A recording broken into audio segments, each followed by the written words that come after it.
Tulad ng ginawa niya kay Unico. You one sneaky little rat. Napanood nyo? Yung kanilang laban? Nilabas niya yung screenshot ng convo nila, binulgar at lantaran. Dinikit pa sa pader nang walang pakundangan. Talagang pinahiya niyan. Malinaw ba yung mensahe nung kanilang usapan? Mas malinaw ang mensaheng huwag kang pagkatiwalaan, tarantado! Kaya ikaw, Mot, Tomas, asan si Tomas? Wala? Tomas, ingat ka sa inakala mo na bestie. Poison pistol ba naman yung next round mo? Di ba parang may pagka-sketchy? Isa tong snitch, isang rat. Halatado pagka-peki. Binabalaan ko lang yung Tom sa nakakasama niyang si Jerry. Ano? Easy.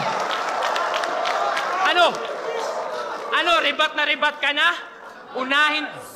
Ribat na ribat ka na? Unahin mo ang magbago, punyeta. Wala kang kailangang ipaliwanag sa akin. Magpaliwanag ka sa mga tinarantado mo sa eksena. May RAM siya sa pangalan. Sumakto din sa tema. Di mo to kailangang i-reboot mo yung palyado mong sistema.